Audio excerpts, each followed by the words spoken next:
creo que el señor ministro tiene que decir 10 y 40 en puntos de ¿no? Entonces vamos a tratar de acomodar y apurar porque estamos un poquito atrasados. Este tema de la sociedad inteligente, como hemos estado viendo, evidencia dos hechos que podemos ver en la actualidad. Uno, que hay una enorme revolución tecnológica, que ya la hemos bautizado como la cuarta revolución industrial, que se pronostica, si bien en el corto plazo va a generar desempleo, vamos a tener que desarrollar nuevas habilidades, eso es un alfabetismo digital para poder adaptarnos a esta nueva sociedad que está emergiendo. Además tenemos el reto de enfrentar temas como el cambio climático que nos van a obligar a realmente tomar el impacto ambiental en todo aquello que hagamos para asegurarnos la sostenibilidad. Y además a esto hay que agregarle que como sociedad Costa Rica tiene que enfrentar en el corto plazo serios problemas como son la crisis fiscal y lo que está ocurriendo aquí con nuestros vecinos, como es el caso de Nicaragua, todos los problemas que eso nos está trayendo. Entonces es esto que yo llamo la tormenta perfecta. Realmente nos van a retar al máximo. Y aquí yo creo que es conveniente citar un pensamiento de Albert Einstein que dice: no pretendamos que las cosas cambien si hacemos siempre lo mismo. La crisis es una bendición tanto para las personas como para los países, ya que trae consigo el progreso. En no pocas ocasiones la creatividad nace de la angustia, como el día surge de la noche oscura. Es en la crisis que nace la inventiva, los descubrimientos y las grandes estrategias. Y aquí yo quiero, es interesante observar cómo todo país desarrollado hoy día primero pasó por una gran crisis. Recuerdo, en mi caso, a un experto irlandés que nos contaba en estrategia siglo XXI cómo Irlanda solo pudo crear su estrategia nacional de desarrollo cuando llegó a un desempleo del 30%, y el chiste popular era: el último que salga de Irlanda que apague la luz. Yo en lo personal creo que Costa Rica necesita una gran crisis para dar el salto definitivo al desarrollo, y aquí la tenemos. Por esta razón, en este panel queremos hablar sobre la sociedad inteligente que está emergiendo gracias a la evolución de las tecnologías digitales que están cambiando el mundo. Sin duda está surgiendo un nuevo tipo de paradigma para generar riqueza que utiliza el desarrollo de la inteligencia como factor de competitividad. Hay muchas formas de resolver un problema, pero siempre hay una que es mejor que las otras porque permite reducir el costo y aumentar la calidad de los productos y servicios en una manera sostenible y al mismo tiempo innovadora. Este compendio de las mejores prácticas incorporadas en aplicaciones ubicadas en la nube y brindadas como servicios permite generar una experiencia más agradable para el cliente y más rentable para todos. Pronosticar el futuro nunca ha sido tarea fácil, pero la historia nos enseña que son los sueños y las aspiraciones del hombre las que moldean nuestro destino. Cuando las barreras de lo posible se extienden al límite, lo establece la imaginación del hombre, y es el talento para convertir en realidad sus ideas el que marca la diferencia. Esta mañana quiero invitar a nuestros panelistas a compartir sus sueños con todos los presentes en este cuarto Congreso de Innovación, para que nos ayuden a visualizar esta sociedad ideal donde logramos crear un mundo mejor para todos, usando la ciencia y la tecnología como aliadas, para lograr un verdadero desarrollo sostenible donde mejoremos la calidad de vida, preservando el medio ambiente y eliminemos la pobreza. Para iniciar voy a compartir mi sueño con los panelistas. La sociedad inteligente implica un cambio de paradigmas en la estructura social donde se redefine el concepto del trabajo. Muchas funciones que hoy son voluntariados, limpieza de las zonas contaminadas, protección de animales, asistencia a los pobres, ancianos y discapacitados, protección de los bosques, etc., serán remuneradas y surgirán empresas sociales responsables de atender estos problemas. La producción será automatizada y como parte de la responsabilidad social de las empresas se agregarán estas nuevas funciones sociales que ocuparán las personas desplazadas del proceso productivo y que agregarán valor a la comunidad al mejorar la calidad de vida de los ciudadanos hasta ahora marginados.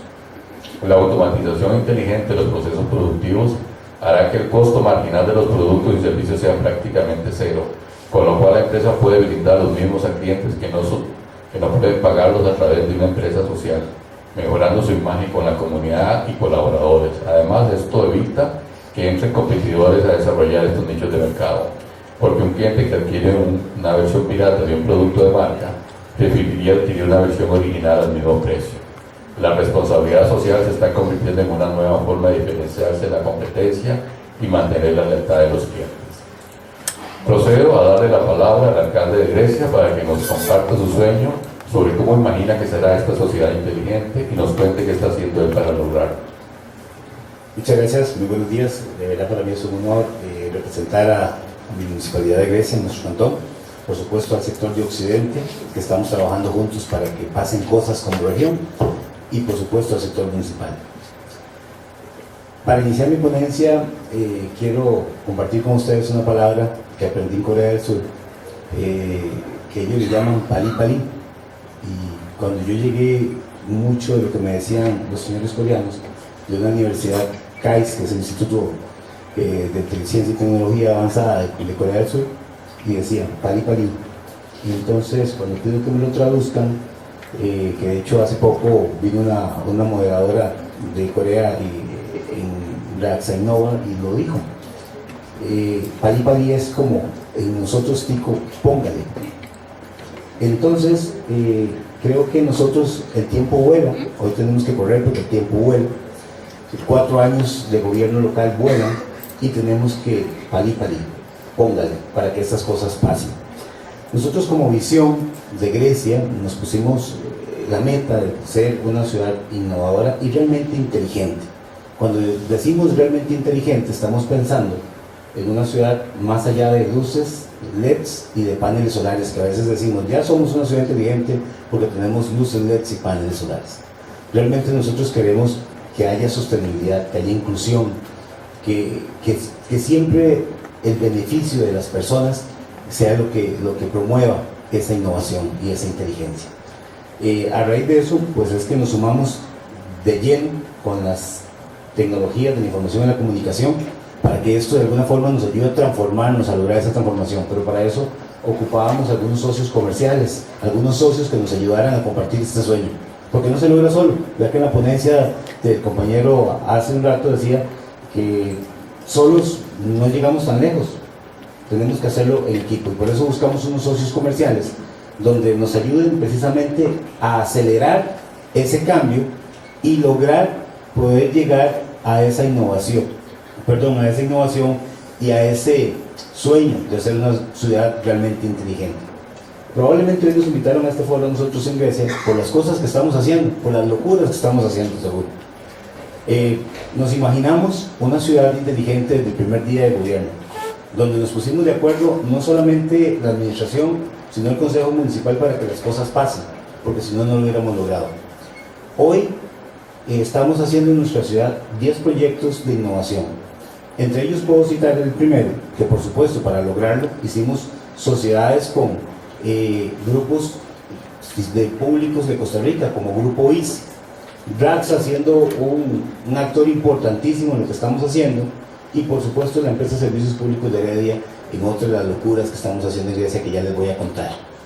Y por supuesto también nos dimos la tarea de salir del país, porque todos, a veces, mucho de la innovación que estamos queriendo hacer ya está inventada en alguna parte del mundo, y en Corea nos llevan, yo creo que un poquillo de tiempo de adelante. Yo le preguntaba al embajador de Corea que cuál era la diferencia entre ellos y nosotros, y ellos decían miles de años. Entonces realmente esa respuesta me alcanzó para entender que hay muchas cosas inventadas y que en 4 años no nos podemos a veces poner a tratar de inventar lo que ya existe. Entonces hacemos una carta también, hacemos un convenio con la gente de KAIST, GCC, que es el instituto coreano, ¿verdad?, que nos está ayudando en mucho de esto. Empezamos con un proyecto de tecnovigilancia a la mano de ICI y Grupo Raxa, que ahorita tenemos prácticamente 47 cámaras de alta definición, yo creo que como pocas en este país, donde realmente podemos ver hasta las calzas de los dientes de las personas en alta definición. Y esa es la idea, ¿para qué? Para brindar seguridad.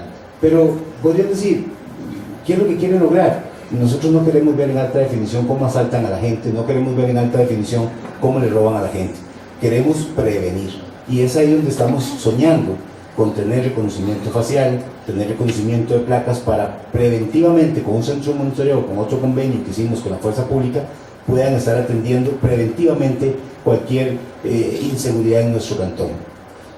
También pues hemos trabajado de la mano de DICE y cambiamos un poco de luminarias para hacer luminarias más eficientes en nuestro cantón, También instalamos ya kioscos inteligentes para también acercarnos a la gente. Es decir, no necesariamente que vaya usted a un cajero y hay una persona atendiendo, sino además del internet, hacer los pagos en línea, también estamos poniendo 1000 cajeros en diferentes partes para acercarlos en 24/7 que puedan hacer los servicios. Y esto también nos ayuda al municipio porque la gente paga un poquito más. Ya hoy con los tiempos, bueno, está bien. Ahora tendríamos a Alban Sánchez como representante del sector empresarial.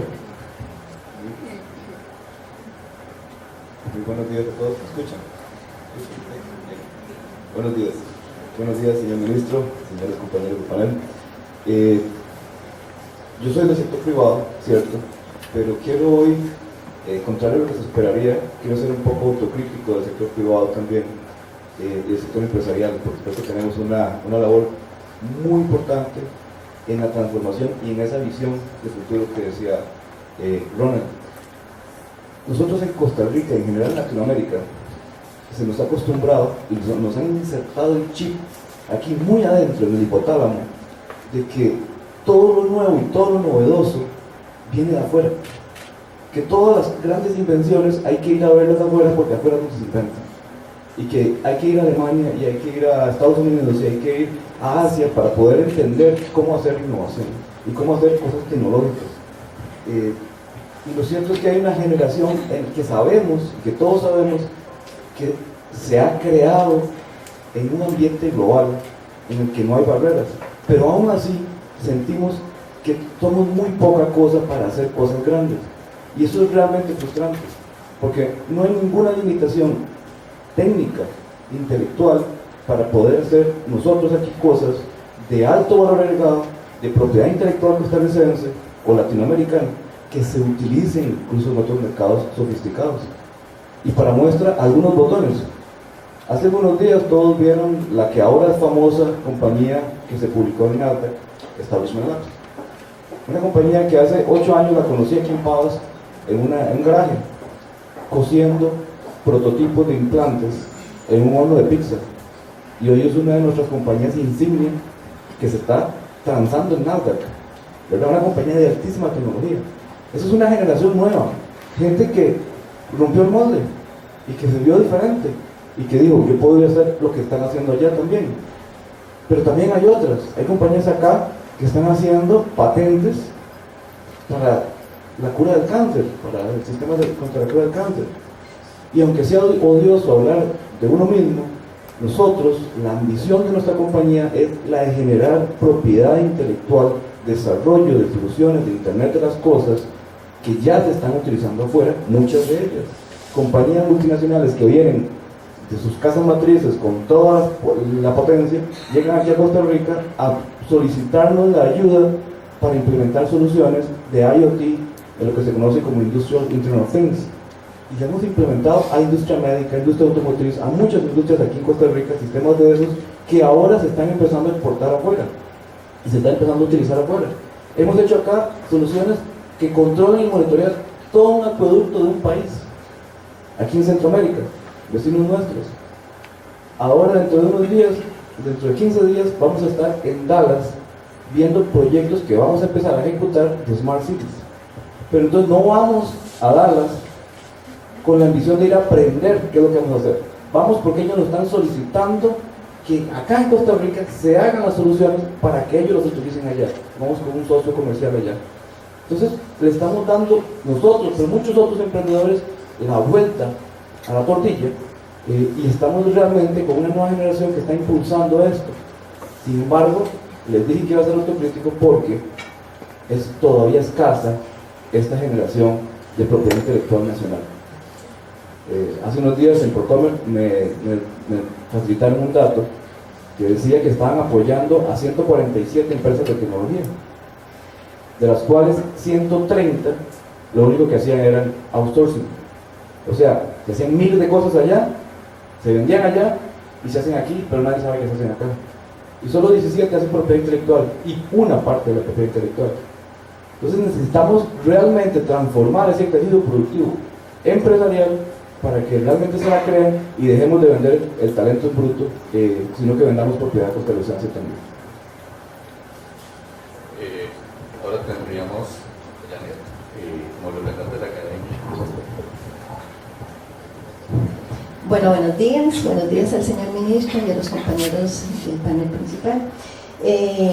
Bueno, en estos breves minutos que tenemos voy a tratar de sintetizar la postura de la academia desde la innovación, pero la innovación también requiere flexibilización. Nosotros desde la academia formamos a los futuros profesionales en competencias duras y blandas para asumir retos de colaboración, de trabajo en equipo y de resolución de problemas en general. Sin embargo, esta tarea que hemos llevado desde las diferentes academias se ve un poco limitada, porque esto requiere también cuestionarse la pertinencia curricular de la educación superior. Necesitamos flexibilizar los planes de estudio, necesitamos también flexibilizar el perfil de las carreras que estamos sacando al mercado laboral y a que solucionen nuestra sociedad, los problemas de nuestra sociedad. Tenemos que flexibilizar también las instituciones que regulan la educación superior. Son sumamente rígidas y cuando ya logramos hacer las actualizaciones de programas académicos resulta que ya estamos, como dice usted, años luz con respecto a la innovación y a la tecnología. Esto nos hace que, si bien tenemos un gran potencial, un semillero para la innovación, también hace que nos veamos un poco limitados con los aportes al progreso del país, que en fin, ese sería el fin último de la academia, aportar a la sociedad y al país. También tenemos que pensar de una manera holística e integrada. Tenemos que pensar cómo podemos actuar desde el Poder Ejecutivo con la academia para poder trabajar colaborativamente en la resolución y en los proyectos país. Me voy a meter un poquito aquí en el lado de la arquitectura, porque yo también trabajo en el Instituto Tecnológico en la carrera de arquitectura. Nosotros nos cuestionamos la innovación desde los modelos nuevos de desarrollo de ciudad. Repensamos el problema del crecimiento de la ciudad, la tecnología y el crecimiento de la ciudad hacia las periferias del área metropolitana. Esto también involucra problemas de recursos hídricos y demás. Entonces, la academia y la innovación debe ir de la mano, pero con políticas nacionales. A mí me parece importantísimo que retomemos este trabajo colaborativo que se debe realizar teniendo presente también los valores de la sociedad. Aquí la innovación y el desarrollo creo que ha dejado un poco de lado la esencia humana y tenemos que retomar estos valores, tenemos que pensar y repensar hacia dónde queremos que vaya esta sociedad, hacia dónde crecer en innovación y aplicación, involucrando de manera inclusiva y democrática a todos los actores de la sociedad costarricense. Pienso también que en la formación pedagógica, la educación superior, desde el punto de vista de la universalidad de los saberes, debe apuntar a una visión integral holística, en ese sentido incluyente. Tenemos que también retomar la formación académica y profesional desde un punto de vista continuo y desde un punto de vista flexible en cuanto a la visualización de las carreras tradicionales como tales. El mercado laboral para muchos de los egresados y profesionales se queda corto en algunos saberes específicos. Tenemos que ver cómo rompemos y cómo flexibilizamos esas áreas del conocimiento para que en realidad puedan integrarse y y aportar en este nuevo paradigma.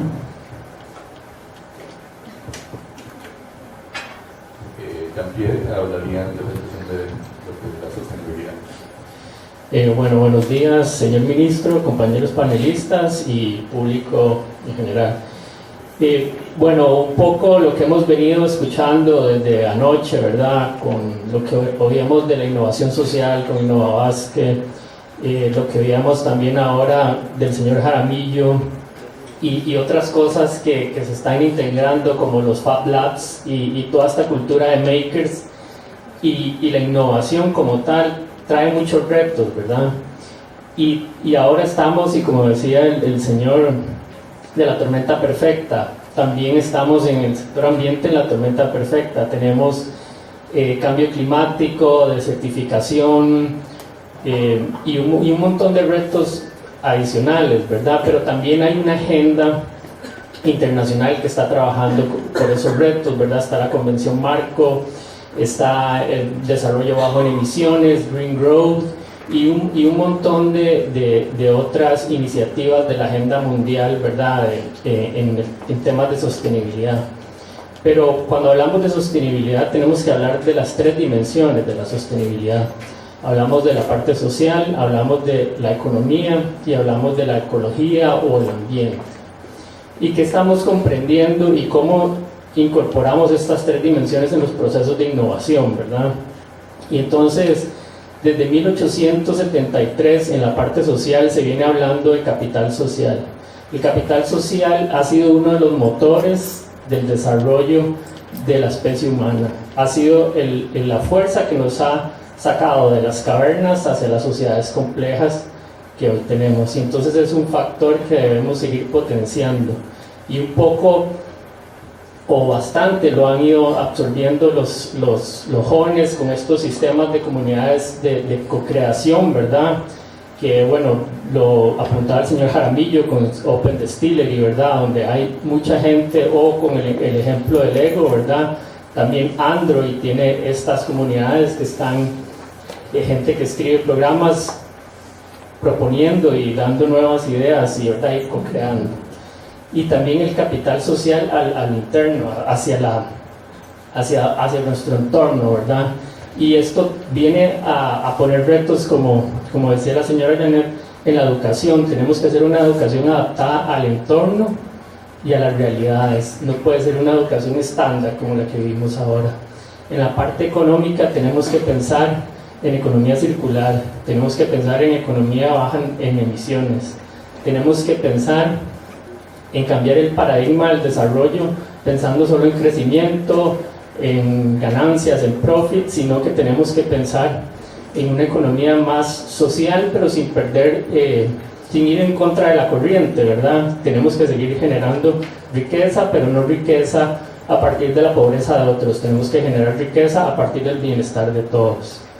Después, en lo ecológico y en el ambiente, debemos de romper los paradigmas de dejar de ver solo ecología y ambiente como cosas aisladas, como, bueno, aquí está el bosque, no lo podemos tocar o no tenemos que tocarlo. No, tenemos que empezar a hablar de socioecología o de sociobiodiversidad, porque en la era del antropoceno tenemos que poner al hombre en el proceso como una variable más, y entonces tenemos que dejar de hablar de modelos de los años 50 y 40 donde la preservación, el no tocar, era lo que buscábamos, porque había una emergencia después de un proceso de depredación de los ecosistemas, ¿verdad?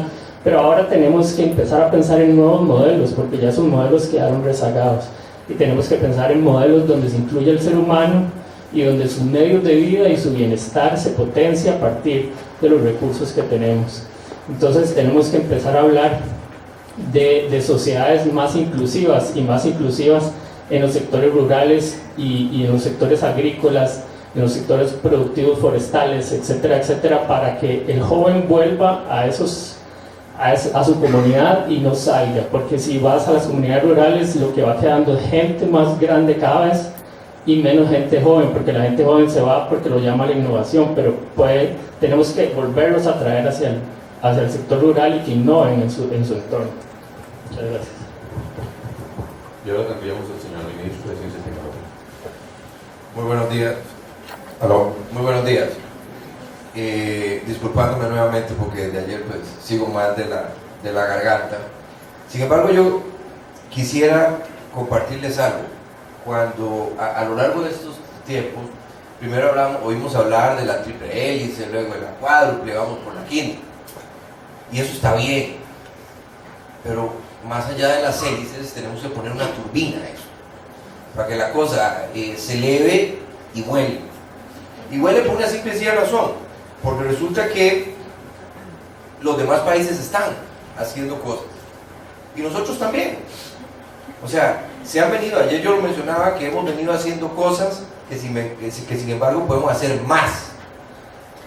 Hace un rato, cuando oía el caso de éxito presentado por los compañeros de la Universidad de Costa Rica, hablaban que existía desconfianza, desinterés, una sensación de falta de transparencia. Y pues bueno, de los que estamos en este panel, a mí me revierte la responsabilidad como ejecutivo, como poder ejecutivo, de poder facilitar las cosas para que las cosas, como decía el señor alcalde, sucedan. Y agregaría que sucedan y sucedan bien. Entonces, desde que iniciamos este gobierno, nos hemos dado la tarea de buscar, y ayer les hablaba de una atomización que existía de esfuerzos muy buenos, pero que sin embargo, que si los reuníamos, podíamos avanzar más lejos. Hemos tomado algunas decisiones, y esas decisiones van encaminadas a algunos elementos que rápidamente les menciono. Uno, si nosotros queremos una sociedad inteligente, si queremos una sociedad equilibrada, si queremos una sociedad de punta, no lo podemos hacer solo los hombres. Esto es egoísta.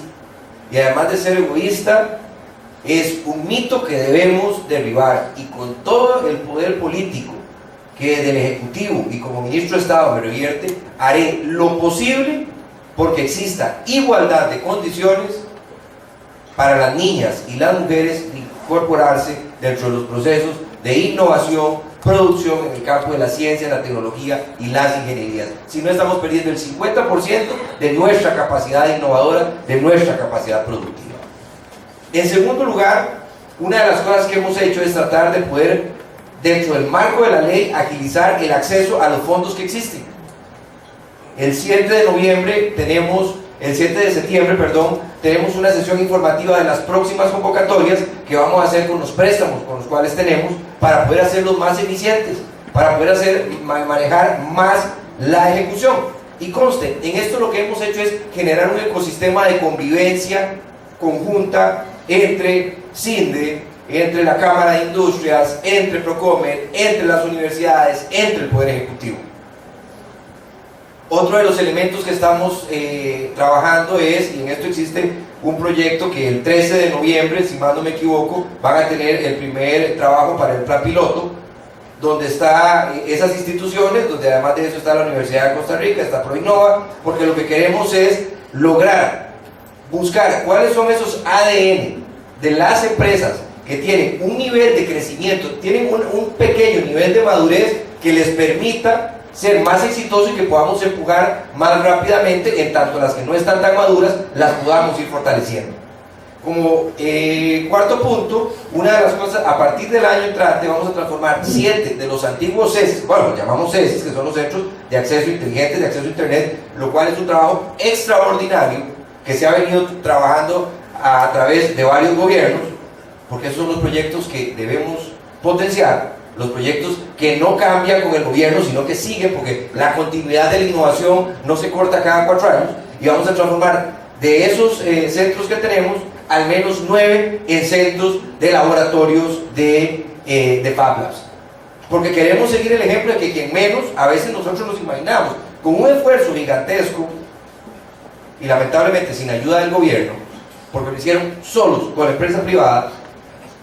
En la Carpio tuve la oportunidad de ir para un laboratorio, para un Fab Lab, con la última tecnología.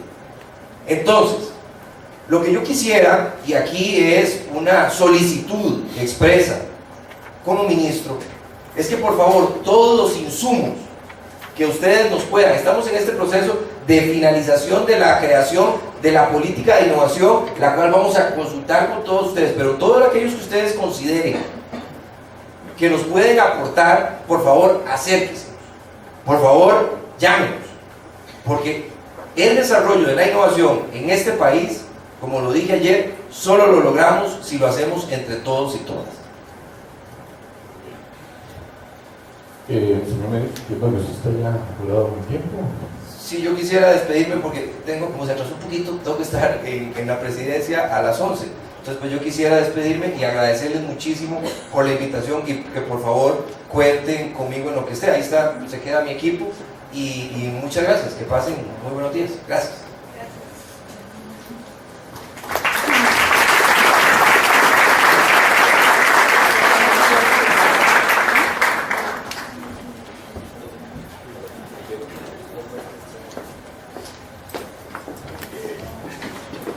Para continuar con el panel, hay dos preguntas que le vamos a hacer a los panelistas. La primera es, ¿cómo desde su punto de vista se pueden lograr sinergias efectivas entre la academia, el gobierno, las empresas y la sociedad civil que permitan crear una sociedad inteligente? En este caso, entonces estaríamos yendo en orden, sentamos, estaríamos empezando con la palabra del señor alcalde. Con una sola palabra, se llama voluntad. Porque siempre, desde que empezamos con nuestros periodos, nos dicen no se puede y no hay dinero. Sin duda, con voluntad hemos demostrado que se pueden realizar proyectos.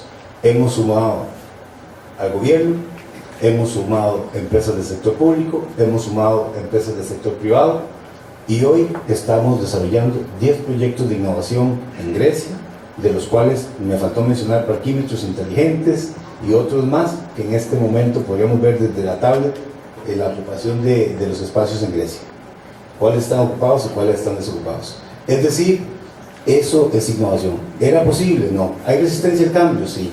Tenemos que juntarnos y hay que sensibilizar y no perder el norte, porque todo esto siempre para favorecer a nuestra gente y que la gente no lo vea como algo, perdón la palabra, satánico o una película de terror, porque a veces esto así es como lo percibe la gente. Entonces tenemos que sumar voluntades para que las cosas puedan pasar y ha sido, pues nosotros con la experiencia de éxito que hemos tenido, hemos logrado sumar voluntades de diferentes instituciones para hoy poder lograr estos 10 proyectos que son solamente el inicio, y lo que queremos lograr con eso es ponernos en el mapa de un cantón donde se pueden atraer inversiones nacionales e internacionales para poder salir adelante. Sí, yo sueño con un país bastante diferente al que tenemos hoy. Yo sueño con un país en el que realmente hicimos una volcada pero gigante porque la industria nacional genere propiedad intelectual, pero de verdad, porque si no vamos a entrar en industria 4.0 exactamente igual que en la colonia, vendiendo todo nuestro talento en bruto y cobrando un margen nada más por horas de desarrollo y cosas así. Entonces, de verdad, yo ambiciono que la academia, la industria y todo el gobierno se vuelquen a promover que las empresas puedan desarrollar esa propiedad intelectual costarricense. ¿En qué? El segundo punto, en alguna fertilización cruzada entre sectores. Nosotros hemos trabajado proyectos de tecnología con agrónomos, porque ellos son los que saben de agricultura y nosotros sabemos de tecnología, pero también hemos trabajado con doctores en hospitales, porque ellos saben de medicina y nosotros. Esa fertilización cruzada entre sectores no se está dando, y entonces terminamos nosotros yendo a otros países a vender nuestros productos, porque aquí en Costa Rica nos cuesta mucho trabajar entre sectores. Y el tercer punto, y tiene mucho que ver con la formación académica, especialmente en el tema de emprendedurismo, yo le digo a en algunas clases que me han invitado y foros de emprendimiento en nuestras universidades, le digo a los emprendedores que si ellos estuvieran formando su empresa hoy en California, en Miami, no sé, en Boston, probablemente lo que tendrían en la mente es: bueno, este producto tal vez no lo pueden comprar en California, tal vez lo puedo vender en Texas, tal vez lo puedo vender en Alemania, y tengo un contacto que vive en España, pero como lo hacemos acá, como lo hacemos aquí en San Pedro, o allá en Cartago, o en algún lugar. Entonces lo que salimos diciendo en las ferias de emprendimiento es que creo que tengo un cliente en Cartago y otro cliente en Alajuela y otro cliente en Punta Arenas. No, esa mentalidad tiene que cambiar. Tenemos que hacer emprendedores que sean born global, que de una vez salgan pensando cómo es que van a conquistar el mercado. Porque el principal problema que tenemos en Costa Rica para innovar, por encima de toda la desorganización que tenemos, es realmente el tamaño de nuestro mercado. Si nosotros tuviéramos mercados de varias decenas de millones, tendríamos muchísima más gente queriendo emprender y con mejores oportunidades de negocio. Entonces tenemos que ver desde cero, desde el primer día, cómo voy a vender en México, cómo voy a vender en Chile, cómo voy a vender en Alemania, y no al revés. Bueno, pienso que con trabajo colaborativo, multidisciplinario de los diferentes sectores que componen la sociedad y geografía humana, con visión local y global, y sobre todo con un sentimiento de que se puede. O sea, hay que creer que se puede con los diferentes proyectos de innovación y con los diferentes retos que tiene el país. Bien decía el señor alcalde, una de las cosas que siempre se dice, bueno, no tenemos presupuesto, no tenemos el personal. Sin embargo, si pensamos en los diferentes actores, podemos tener una estrategia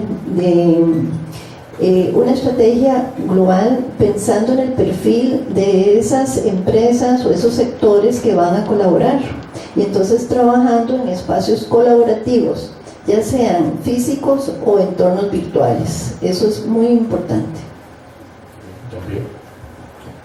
Sí, bueno, aquí es un poco, me toca como retomar todo lo que ustedes han dicho, pero en realidad sí, lo que necesitamos es promover y generar ecosistemas donde el conocimiento fluya horizontalmente, ¿verdad? Y donde sean espacios para generar esta innovación, ¿verdad? Y esta innovación conectada con la gente, conectada con el mercado, conectada con los mercados, ¿verdad? Y entonces aquí uno podría decir, bueno, el rol del Estado, ¿cuál debería ser? O cuál debería ser el rol de la academia, o cuál debería ser el rol de la empresa privada, del sector privado financiero también. Y tal vez más que pensar en eso es ver cómo hacemos que crezcan espontáneamente, ¿verdad? Y porque cada ecosistema de innovación o de generación de conocimiento debería de crecer hasta cierto punto, y después lo vemos con cierto tamaño, y ahí empezamos a ver cómo lo apoyamos desde las diversas dimensiones que tiene un país, ¿verdad? Pero es eso, es generar plataformas de conocimiento horizontal, gobernanza y procesos donde dejemos de tener las puertas cerradas y más bien puertas abiertas en los diferentes sectores, porque a veces, bueno, va uno y toca la puerta donde un empresario, mira, quiero llevar a estudiantes o algo así, y por lo menos en los sectores en los que yo me muevo hay mucho secretismo, y ya debemos de dejar eso para empezar a compartir y a generar más potencia. La segunda pregunta es, la crisis que enfrenta el país con el problema fiscal, la situación en Nicaragua, el cambio climático y la cuarta revolución industrial, ¿será el catalizador que necesitamos para motivar al país a crear una estrategia nacional para convertirnos en una sociedad inteligente? Bueno, esa palabra crisis creo que la hemos usado y la hemos entendido todos, que cuando hay una crisis hay una buena oportunidad para salir adelante. Creo que esa tormenta perfecta de la que se habla es la que tenemos que usar para cambiar. Quien no se mueva se va a quedar fuera. Las oportunidades se mueven hoy en día más rápido que antes. Si el primer ingeniero que tuvimos en Costa Rica, Manuel Víctor Dengo, hubiese pensado que iba a dejar sin agua a unos bueyes en un cafetal de San José, contigo a Fanal, no hubiera mandado a traer en 1882 la rueda Penton de un dínamo de 50 kilowatts para iluminar a San José, que fue la tercera ciudad que se iluminó en Costa Rica. Entonces, realmente tenemos que adaptarnos al cambio. Hay resistencia a ese cambio, hay que hacerlo bien, el tiempo vuela, hay que tratar de que se sumen voluntades para poder lograr las cosas, y que en esta tormenta perfecta que llama don Ronald, ojalá todos veamos una oportunidad para cambiar, y eso es lo que estamos tratando de hacer en Grecia, de convertir a Grecia en un cantón de oportunidades. Sí, yo creo que igual, o sea, al igual que el señor alcalde, no hay tal crisis, o sea, la crisis es un momento, un momento de ajuste en la que todos tenemos que volvernos a ver cuáles son las oportunidades derivadas de ese ajuste. A nosotros mismos, en nuestra empresa, nos ha golpeado muchísimo el tema de Nicaragua, muchísimo. O sea, 50% de los negocios que teníamos proyectados para este año eran en Nicaragua, y no se van a dar. Pero, sí, el trabajo que hicimos para Nicaragua nos ayudó a cerrar negocios que estamos ahí a vender a otras, ¿verdad? Entonces, o sea, el asunto es cómo nos reconvertimos todos a partir de esos momentos de crisis, con un componente muy particular, y es que no nos olvidemos que las crisis probablemente afectan menos a todos los que estamos acá, pero mucho más a los que están mucho más abajo, ¿verdad? Entonces, si hacemos soluciones para salir de la crisis que nos ayuden a todos nosotros a salir, hay que pensar cómo afectan al que vive día a día con menos de $1 allá abajo en la calle, porque esos son los que realmente sufren cuando no se hacen políticas realmente de ajuste que sean inclusivas para todos. Entonces, es un tema que sí hay que trabajarlo bien, pero al final de cuentas la crisis es un momento sí, que nos trae muchas oportunidades, ¿cierto? Bueno, lo que nos trae es una oportunidad de transformación en los diferentes sectores. También cada reto considero que es un momento de aprendizaje y es un momento de trazar visiones de futuro y concretar sueños. Entonces hay que pensar también que en los momentos de crisis a nivel latinoamericano, pues también tenemos que tener una visión global, con un sentido de pertenencia también. Y debemos pensar y repensar, como decía antes, hacia dónde va esta sociedad y cuáles son los fines que a todos nos pueden beneficiar en diferentes maneras. Bueno, en la pregunta hay dos, en lugar de crisis hablemos de retos, hay dos retos globales y dos más locales, ¿verdad? Cuando hablamos de los retos globales como el cambio climático y todo esto que conlleva, más lo de la revolución industrial o la cuarta revolución industrial, bueno, hablamos de procesos bastante grandes y que uno podría decir, bueno, ¿cuál es mi aporte, verdad? Y ahí es donde debemos de buscar en nuestro proceso, desde como consumidor hasta como productor, qué aportes puedo hacer para estos retos globales, ¿verdad? Y entonces es hacerse esa pregunta continuamente. En los dos retos más locales que estamos hablando del déficit fiscal, que llevamos 20 años hablando de eso y que se lo hemos delegado a los políticos y no ha pasado nada. Entonces creo que debemos de dejar de pensar en que la democracia, el hecho de ir a votar cada 4 años es el fin de esto, no, eso es un medio para elegir a los actores que nosotros creemos que están mejor capacitados para llevar los temas que nos interesan a nosotros como sociedad. Entonces, esto se resume en participación, tenemos que participar más activamente como sociedad de lo que queremos que sea nuestra sociedad, tanto en innovación como en otros temas. Muchas gracias a todos los panelistas. Yo quisiera concluir. Creo que hay algunos elementos claves que podemos sacar de lo que han dicho todos. El primero es, necesitamos voluntad, como le decía el señor alcalde, o sea, si no tenemos voluntad de hacer las cosas y estamos esperando que alguien más lo haga por nosotros, nada va a cambiar. Entonces, yo creo que esa voluntad personal, al final es la que mueve las cosas y origina el cambio. La otra reflexión muy importante que yo creo que tenemos que hacernos todos es, hemos hablado de la importancia de la co-creación, de la colaboración. Entonces, hay que crear sinergia entre los sectores, ya no vernos como que yo soy Estado y yo soy empresa privada, etc. Al final todos somos costarricenses, vivimos en el mismo entorno y yo creo que debemos tener un compromiso de ver cómo entre todos logramos mejorar nuestra comunidad. Porque al final todos nos beneficiamos. En la medida en que lo tengamos ciudadanos más comprometidos y que colaboren en ese desarrollo comunitario, creo que lograremos como país ir saliendo adelante. A mí que me tocó crear en el área rural, hoy en día extraño que vivo en una ciudad, ver como uno, por ejemplo, yo vivo en un condominio y realmente no tengo ni idea de quién es el que vive a la par. O sea, no nos conocemos. En cambio, cuando uno vive y bueno, el señor alcalde y yo, por aquellos coincidentes de la vida, somos del mismo distrito de Pontepiedra de Grecia. Y entonces uno recuerda que ahí todo el mundo se conocía, ¿no? Era como dice, pueblo chico, infierno grande, todo el mundo sabía los secretos de todo el mundo. Pero hemos perdido eso.